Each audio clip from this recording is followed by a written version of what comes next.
एक एक अहंकार में आत्मा के 8 गुणों को नष्ट करने का सामर्थ्य है। इसलिए अहंकार का परित्याग करना है। ज्ञान का अहंकार यम मुनि महाराज को हुआ। यम राजा का हुआ, जो मुनि महाराज से बात करने के लिए गए। मुनि महाराज की निंदा, आलोचना, अवहेलना, अपमान किया। बाद में उन्होंने मुनि महाराज से दीक्षा भी ले ली, और दीक्षा लेकर के मुनि अवस्था में ऐसा शिवसम गिर गया, कुछ भी याद नहीं हुआ, कुछ भी नहीं, जो याद था सब भूल गए। वर्ण कंडिका में कथा दी, आराधना कथा कुछ कथा दी है। वे 3 खंड पद के माध्यम से उनका प्रतिकरण, उनका वही सामयिक, वही स्थिति बनना, सब वही था। ज्ञान का अहंकार इंद्रभूति गौतम गर्द को भी था। वे भी कहता था कौन महावीर, कहाँ का महावीर, कैसा महावीर, मैं सबसे बड़ा ज्ञानी, मैं तीर्थंकर हूं। बाद में उसे भी जब भान हुआ अपने अज्ञान का, तो भगवान महावीर स्वामी के समर्षण में जाकर के मानसम को देखते ही मान गल गया, तो वह इंद्रभूति गणधर बन गया।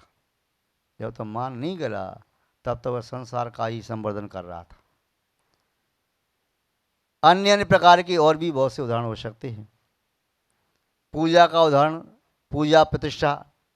इंद्र नाम का राजा पद्म पुराण में दिया, अपने आप को मानता था अब मेरी इतनी पूजा प्रतिष्ठा हो रही है। उसी अहंकार, रावण ने उसके अहंकार को चूर चूर कर दिया, मुख नीचा करके वह फिर दीक्षा लेने चला जाता है। रावण का भी अहंकार था, उसका अहंकार भी चूर चूर हो गया लक्ष्मण के माध्यम से। कंस का भी अहंकार था, कंस का अहंकार भी चूर चूर हुआ श्री कृष्ण के माध्यम से। अहंकार किसी का भी हो, जब कोई आपके हाथ में सत्ता आ जाए, वैभव प्राप्त हो जाए, तो ऐसा वैभव भी आपके लिए अनर्थकारी हो सकता है। जिन्होंने भी वैभव का अहंकार किया, चाहे कौरवों ने किया, और वैभव को प्राप्त करके कह दिया कि पांडवों का तो कोई इच्छा नहीं है। पांडवों ने कहा हमें केवल 5 ग्राम दे दो, हम 5 भाई हैं, एक एक छोटे छोटे ग्राम में अपना गुजारा कर लेंगे।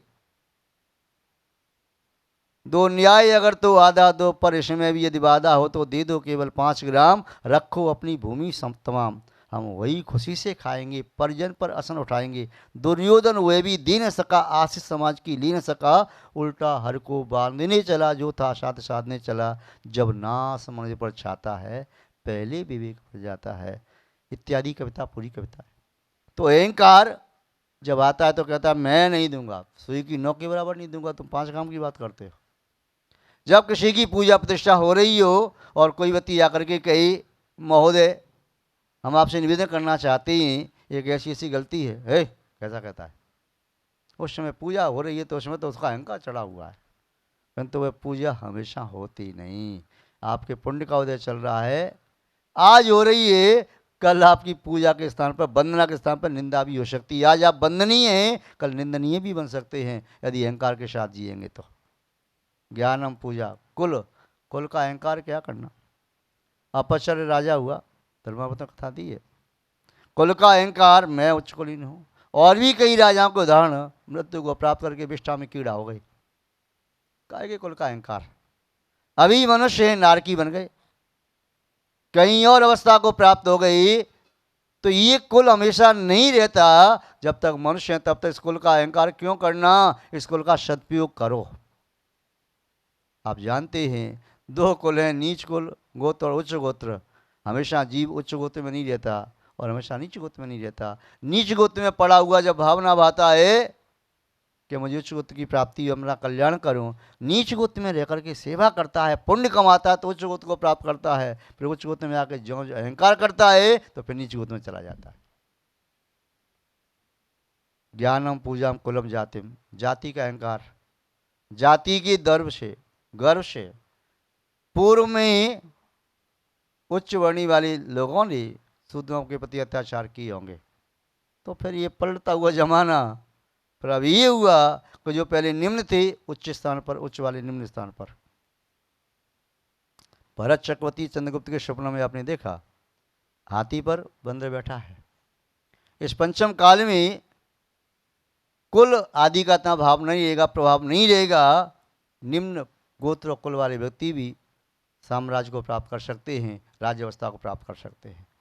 क्योंकि हो सकता है पहले कभी किसी ने उच्च अवस्था को प्राप्त करके किसी दलित के साथ अन्याय अनीति अत्याचार का प्रयोग किया। पहले बताते हैं राजाओं का ज़माना था, जमींदारों का ज़माना था, वे उनके प्रति गरीबों के प्रति अत्याचार करते थे। समय कभी एक सा नहीं होता, उलटती पुलती धूप है, कभी सूर्य का उदय इधर से होता तो छाया इधर पड़ती है, संध्या काल में यह छाया इधर पहुंच जाती है। ऐसे ही कभी ने किसी को सताया, कब कोई किसी को सताता। इसलिए किसी के प्रति अत्याचार मत करो, अपनी किसी भी उपलब्धि पर अत्याचार मत करो, जाति का भी घमंड नहीं। ज्ञानम पूजाम कुलम जातम बल अहंकार, मेरे पास शक्ति है, बल है, धन बल है, तन बल है, मन बल है, मेरे पास सैन्य बल है, घर में इतने मेंबर हैं। और गांव में क्या कहते थे, मेरे घर में 20 लट्ठ हैं, हम 20 भाई हैं, मिला करके पूरे गांव से मुकाबला कर लेंगे। तो कोई बल नहीं, ये बल केवल दिख रहा है, ये बल छल है, बल बल नहीं है। जो बल दूसरों के हित में नहीं लगे वह बल आपको निर्बल दुर्बल बना देगा। सबल व्यक्ति तभी होता है जो बल का सदुपयोग करे। और जिसके शरीर में इतना बल था कि एक व्यक्ति को 4 व्यक्ति भी पकड़ नहीं पाते, संभाल नहीं पाते, एक व्यक्ति 10 पर भारी पड़ जाता था, 100 पर भारी पड़ जाता, 1000 लाख करोड़ पर भारी पड़ जाता। पहले कोटि भट्ट, श्रीपाल कोटि भट्ट हुए, लक्ष्य भट्ट, सहस्र भट्ट, शत भट्ट और 10 भट्ट, यानी 10 पर एक भारी पड़ जाए, ऐसे थे। किंतु ऐसे व्यक्ति का भी शरीर भी कुष्ठ रोग से गलित हो सकता है, ऐसे व्यक्ति का शरीर सामर्थ्य वह नष्ट हो सकता है। वह व्यक्ति कह रहा मैं पहलवान, कोई है मेरी बराबरी का पूरी अखाड़ी में, और ताल ठोक करके चक्कर लगा रहा है।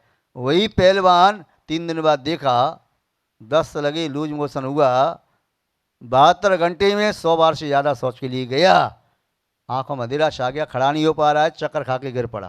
कहाँ गया बल? अभी तो बल था, 3 दिन बुखार आ गया, बस चक्कर आके गिर पड़ा, बस भैया मेरे शरीर में प्राण से नहीं बचे अब तो ये सब बल समय पर अहंकार नहीं करना, अपने शरीर के बल का सदुपयोग करना है, अपने बल का दुरुपयोग नहीं करना, अहंकार नहीं करना है। सदुपयोग करोगी तो बल आपका बढ़ता चला जाएगा, और दुरुपयोग करोगे तो घटता चला जाएगा। ज्ञानम पूजाम कुलम जाते बल वृद्धिम रिद्धि वैभव धन संपत्ति। लोग अपने धन का दुरुपयोग दूसरों को कष्ट देने में करते हैं, ऐसे भी लोग हैं। चाहे कुछ भी हो जाए, उसने मेरा अपमान किया, अब मैं मजा चखाऊंगा, चाहे मुझे कोर्ट में कितना भी धन खर्च करना पड़े, वकीलों को देना पड़े, चाहे पुलिस को देना पड़े, किंतु मैं दूंगा। पर इसको चैन से नहीं देख सकता जीता हुआ मैं, ठीक है।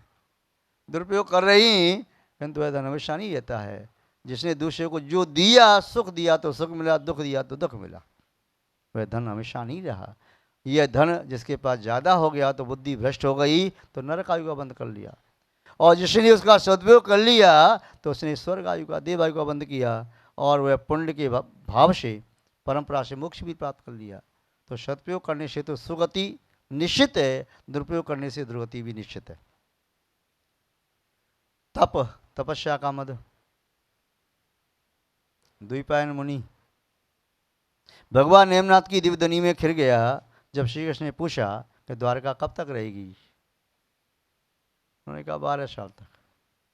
और श्री कृष्ण की मृत्यु बोले कैसे होगी, बोले जरत कुमार के माध्यम से। दोनों संवत्सरण से बाहर चले गए। द्वैपायन ने कहा मेरी माध्यम से द्वारका नष्ट होगी, मैं द्वारका को नष्ट नहीं होने दूंगा, और देश को छोड़ करके चले गए। बोले जरत कुमार कि मेरे भाई की मृत्यु मेरे हाथों से होगी, वह भी देश को छोड़ के चला गया, जंगल में भ्रमण करता रहा वह जरत कुमार। और इधर अपने देश को छोड़ के दूसरे देश में चले गए द्वैपायन मुनि, मैं द्वारका आऊँगा ही नहीं।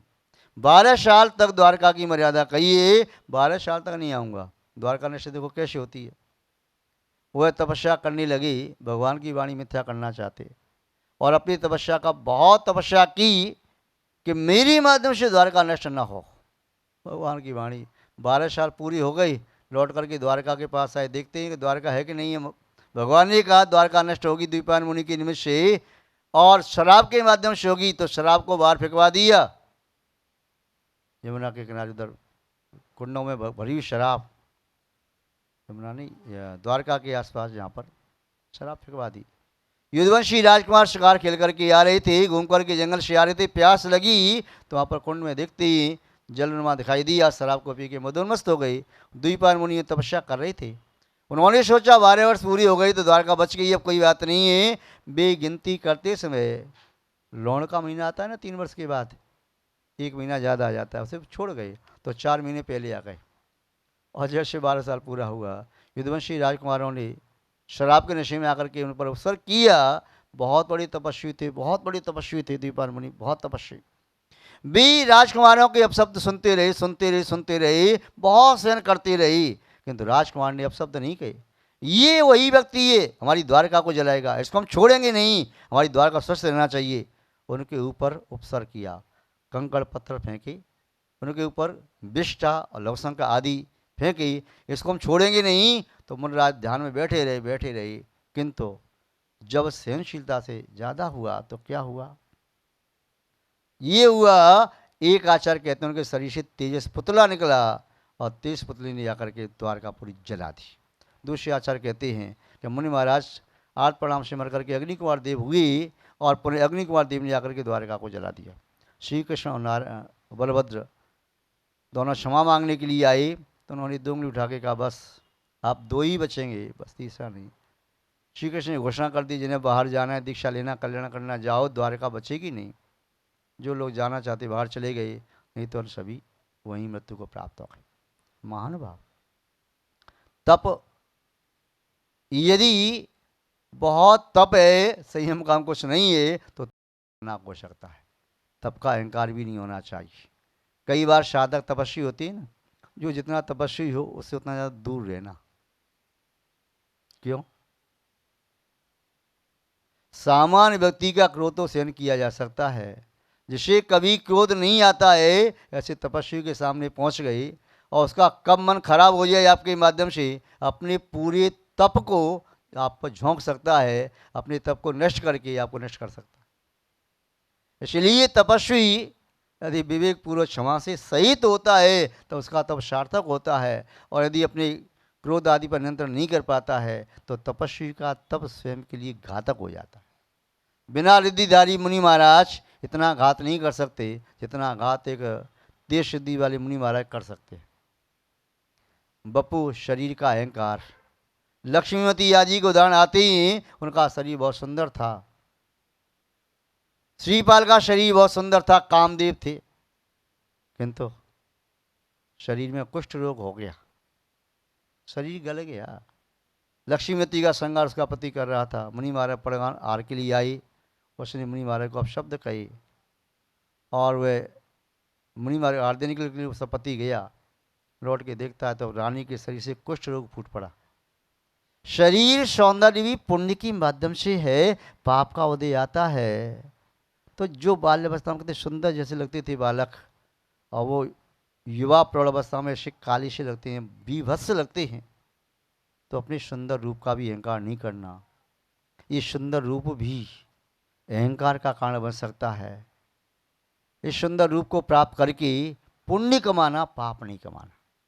महान भाव, ये 8 प्रकार का अहंकार त्याग करना है, विनम्रता को प्राप्त करना है। आचार्य शिवकोटि मुनिराज, आचार्य भट्ट के स्वामी, आचार्य सकल कीर्ति महाराज, क्रमशः भगवती आराधना मूलाचार और मूलाचार प्रदीप में अन्य अन्य आचार्यों ने भी लिखा है, विनयो मोक्ष द्वारम, विनय मोक्ष का द्वार है और अहंकार नरक का द्वार है। इसलिए जीवन में जो आपको उचित लगता है, यदि दुर्गति दुख दुरावस्था को प्राप्त करना है तो अहंकार में जियो, कोई मना नहीं करता, और यदि अपनी आत्मा को सुखी बनाना है, कल्याण करना है, मोक्ष तक पहुंचना है तो विनम्रता के साथ जियो। झुकता वही है जिसमें कुछ ज्ञान है, अन्यथा अकड़ तो मुर्दे की पहचान है। जिसमें अकड़ होती जल्दी टूट जाता है। कन्फ्यूशियस के शिष्य ने मृत्यु के समय से पूछा, कोई अंतिम संदेश दे दो, अब आप मृत्यु की शैया पर पहुंच गई, समाधि को प्राप्त करना चाहते हैं तो आप हमें कुछ उपदेश दे दो। तो उन्होंने मुंह खोल के बताया, मेरे मुंह में देखो क्या दिखाई दे रहा है। उन्होंने कहा मुंह में क्या है? जीभ है। बोले दांत? बोले दांत नहीं है। बोले यही उपदेश है, दांत जन्म के बाद आते हैं और मृत्यु के पहले टूट जाते हैं, जीव जन्म के पहले से ही रहती है मुख में और मृत्यु के बाद तक भी जाती नहीं। क्यों? जीव में लचीलापन है, कठोरता नहीं है। दांतों में कठोरता इसलिए जल्दी टूट जाती हैं। कठोर बनोगे जल्दी टूट जाओगे, और यदि नम्र रहोगे, झुकने की सामर्थ्य रहेगी, तो कोई तुम्हें तोड़ नहीं सकता। जिस घास में चारों तरफ झुकने की सामर्थ्य, हवा का वेग कहीं से भी आए और साष्टांग नमस्कार कर सकती है, उस घास को कोई भी तूफान उखाड़ नहीं सकता। किंतु जो ठूंठ कहीं झुक नहीं सकता, एक तूफान से धराशायी हो जाता है। आज सोते हैं कब्र में पैर फैला करके वो, आज सोते हैं कब्र में पैर फैला करके वो, कल जिनका सिर आता जमीन से आसमां तक। कल जिनका तूती बहती थी, राज वैभव था, किंतु आज वे जमीन में मिट्टी में मिले हैं। आत्मा नरक में पहुंच गई। तो ऐसा अहंकार नहीं करना है जो अहंकार में मिट्टी में मिला दे। ऐसा अहंकार नहीं करना है जो अहंकार हमें दुर्गति में पहुंचा दे। हमें अपने स्वभाव को प्राप्त करना है, मृदु भाव को प्राप्त करना है, उत्तम मार्दव धर्म को प्राप्त करना है। यही वास्तव में आत्म कल्याण का सोपान है। उत्तम मार्दव धर्म मुनि महाराज का धर्म है। जो मुनि महाराज जितने विनम्र सरल सहज होती हैं, वे उतने मुनित्व का पालन कर रही हैं। जितने कठिन होते हैं, उतना मुनित्व उनके अंदर से रिक्त है। और मुनित्व इतना अंदर है, विनम्रता है, उतने मोक्षगामी वे हैं, मोक्ष मार्गी हैं। और इतना अहंकार विद्यमान है, उतने ही वे अपने पतनगामी हैं। तो महानुभाव श्रावक भी उस अहंकार का त्याग करे, घर परिवार में विनम्रता के साथ रहे, बड़ों का सम्मान करे, छोटों को स्नेह वात्सल्य दे, तो परिवार में स्वर्ग जैसा आनंद आता है। यदि अहंकार में कोई चूर रहता है, तो अहंकारी व्यक्ति से कोई बोलना नहीं चाहता। अकेला बैठा है, बैठा रहे भैया, इससे ज़्यादा बात नहीं करना। ये कुछ भी बोल देता है, ये बिना सोचे समझे बोल देता है, इससे आज अहंकार है। और विनम्र व्यक्ति के पास हर कोई जाना चाहता है। सज्जन पर 100 चलें, दुर्जन चले न एक, जो जमीन पाषाण की ठोके ठोके न मीक। सोने को 100 बार गलाओ, 100 बार आभूषण बनाओ, कोई बात नहीं। ऐसा व्यक्ति, सोने जैसा व्यक्ति टूटता नहीं है, टूट के भी जुड़ता रहता है। किंतु मिट्टी के घड़े की तरह से व्यक्ति जो कठोर होता है, एक बार टूट गया, जीवन में कभी जुड़ता नहीं। आपका जीवन पवित्र हो, महान हो, मृदु बने, ऐसी हम भावना रखते हैं।